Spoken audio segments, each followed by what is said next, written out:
नमस्कार दोस्तों, आप सब कैसे हैं। मैं आशा करता हूँ आप सभी अच्छे होंगे। हम साथ में जुड़ गए हैं तो कुछ अच्छा ही होने वाला है। यह मेरा पहला वीडियो है। पहले मैं मेरा परिचय देना उचित समझता हूँ।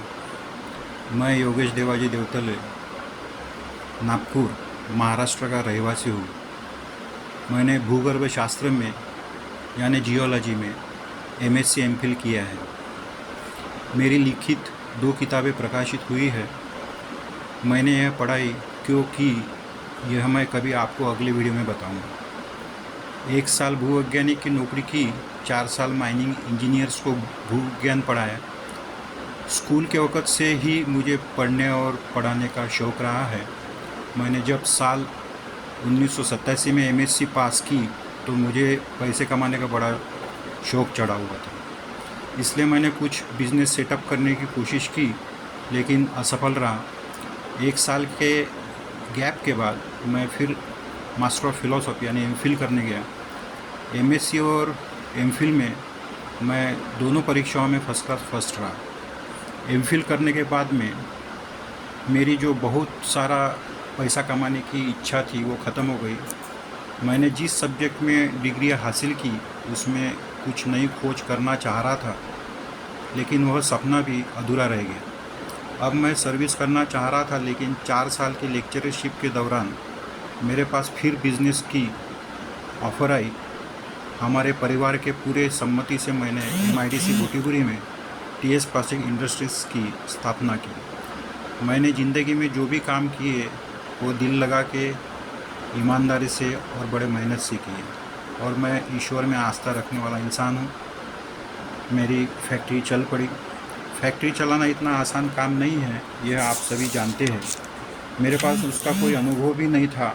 मैं साइंस का विद्यार्थी ज़रूर था, कोई भी मशीनरी को पढ़ के समझने की बुद्धि थी, लेकिन व्यापारिक दृष्टिकोण मेरे पास नहीं था। आपको सच्चाई बताता हूँ, मुझे अकाउंट्स की एबीसीडी नहीं आती थी, लेकिन इतनी बात ज़रूर है, जो पढ़ा लिखा इंसान है वह किसी भी विषय को पढ़कर समझ सकता है, और उसे समझाने वाले मिल गए तो सोने पे सुहागा। मुझे बहुत लोगों को मिलने का मौका मिला, कुछ अच्छे मिले, कुछ लोगों ने मेरा फ़ायदा उठाया।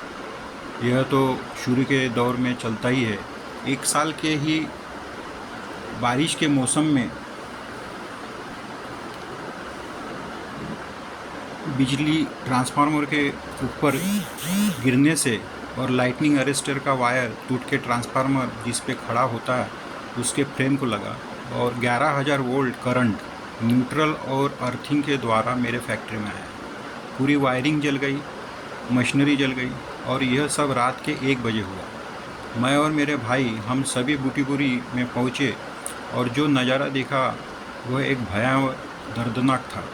अच्छा हुआ यह रात के समय हुआ, फैक्ट्री बंद थी। दिन के समय होता तो मेरे काम करने वाले भाई बच नहीं पाते, ना मैं बच पाता।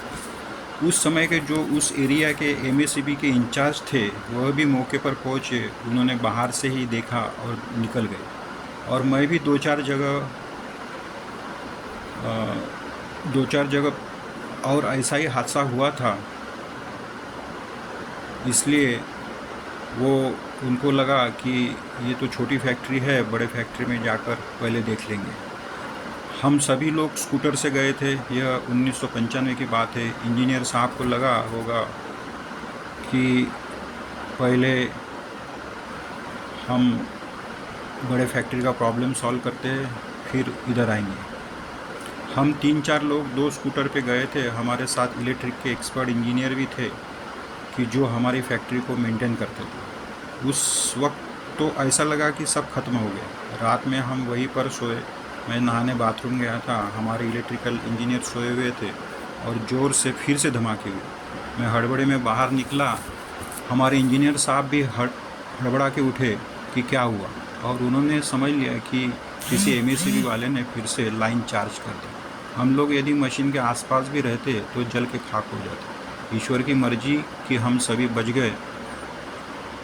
फैक्ट्री का मैंने पहले से इंश्योरेंस करके रखा था। उसके लिए जितने भी कागज़ पत्र की ज़रूरत थी उसे मैं जुटाने लगा।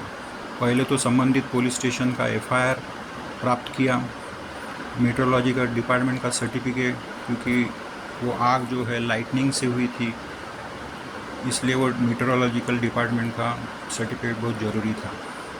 उसके बाद में मैं इलेक्ट्रिकल इंजीनियर साहब के ऑफिस में गया, उनके तरफ से भी एक सर्टिफिकेट प्राप्त करना चाह रहा था।